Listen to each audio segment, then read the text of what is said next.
Howdy y'all and welcome back.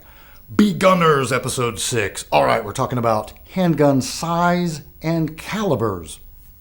And before we move forward, I just need to remind viewers that I'm approaching this series as if you have come to me and said, hey Will, I can only have one gun.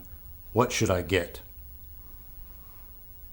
I feel like based on some comments that may have gotten lost a little bit in translation. So I just wanted to put it back out there that we're talking about if I could only have one gun, what would I have?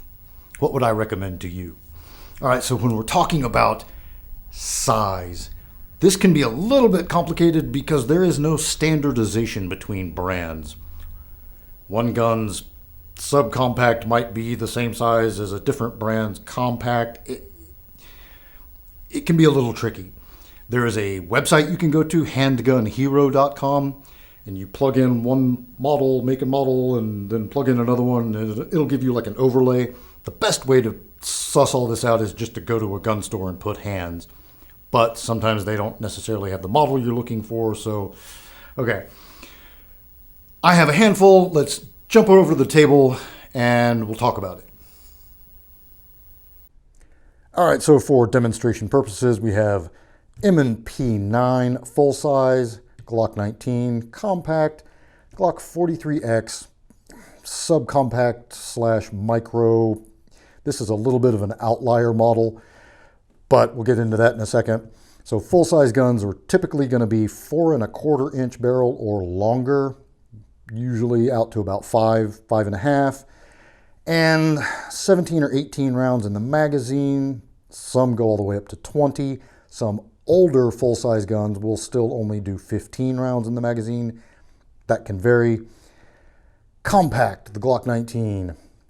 Compact guns are generally going to have between 12 to 15 rounds in the magazine and anywhere from a 3.5 inch barrel to 4 inch barrel, and will generally be wide or close to as wide as a full-size gun. You just have a little bit shorter barrel, a little bit shorter grip. And then when you step down into your subcompacts and micros, so the 43X here is a little bit of an outlier because it has the same length grip as the Glock 19, which allows for a full purchase.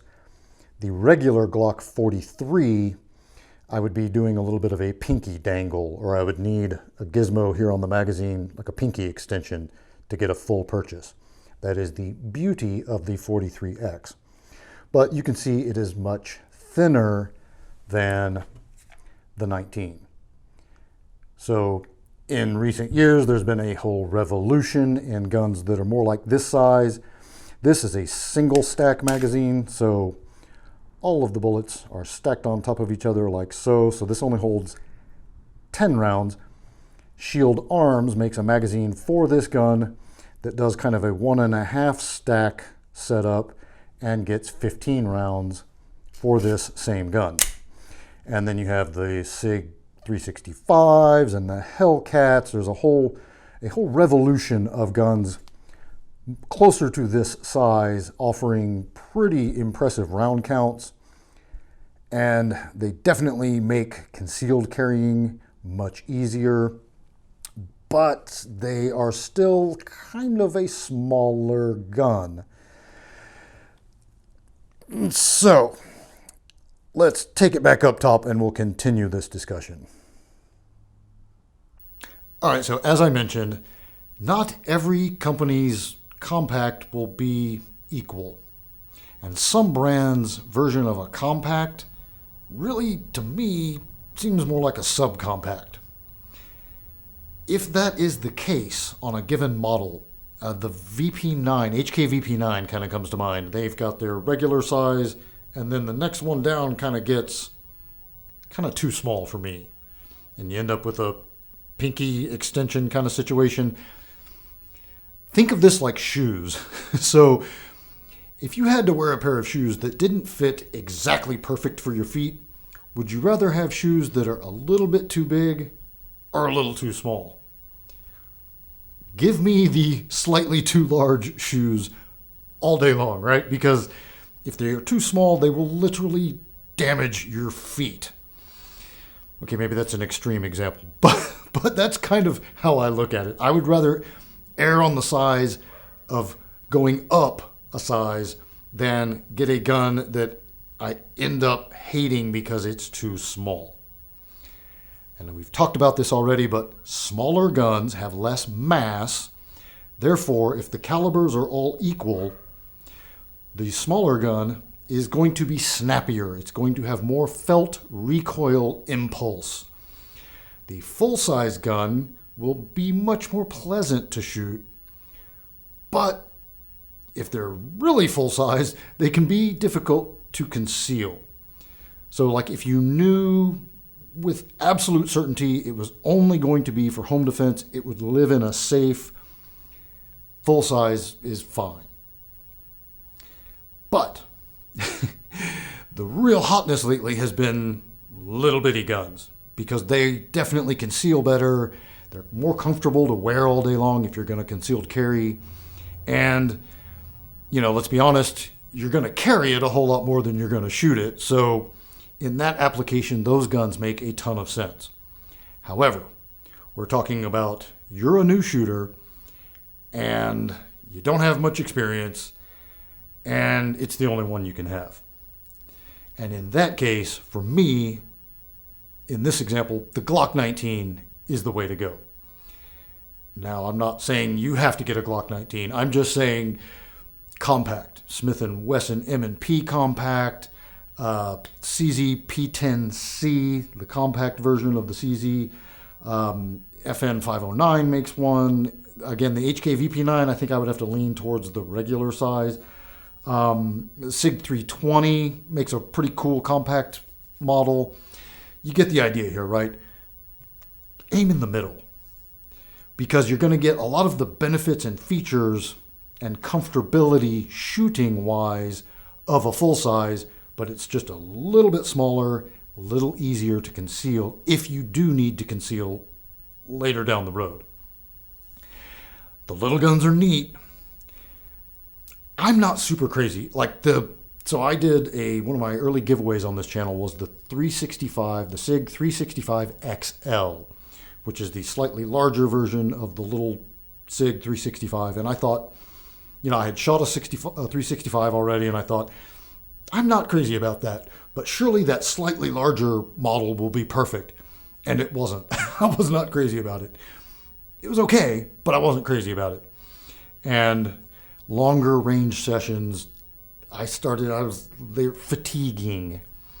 And I'm not particularly recoil sensitive. I just don't like shooting little tiny guns. You have to grip them harder. Again, your mileage may vary because we all have different sized hands. So one of those, if you have like little Trumpy hands, a smaller gun might be better for you. I can't tell you exactly what to get, but just in painting with a broad brush here, compact for me is the winner because you get the benefits and features of a larger gun, but also some of the benefits and features of a smaller gun. You're meeting in the middle. That shouldn't be too outrageous of a statement to make. So on the topic of caliber, 9mm. Thanks for coming to my TED Talk. That should be the end of the discussion, honestly.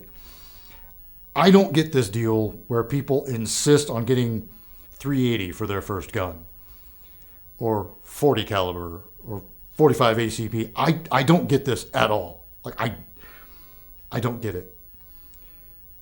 I get how if you got on like some gun forums and you started looking around and you're like, oh, well, 380 is like the same size as 9mm, but it's a little less powerful. Well, that'll be easier to shoot. Barely. I mean, it's not really that noticeable of a difference.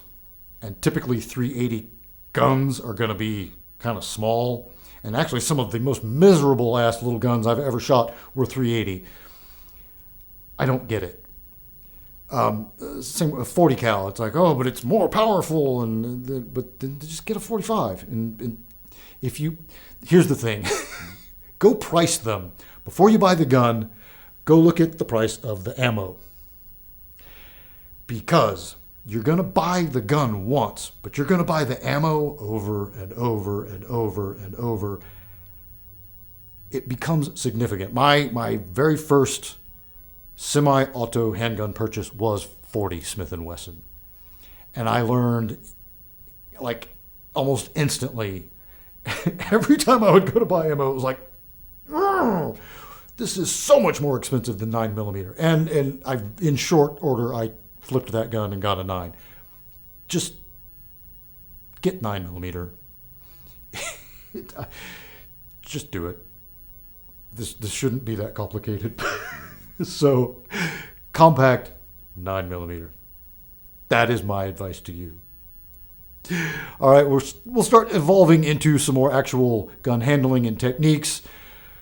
But everything up to this point has been leading to just get a Glock 19. Compact 9mm. Whatever brand you choose. And if you need to have a safety, get the safety. Whatever. I don't care. That's all I got. Until next time, be easy, y'all.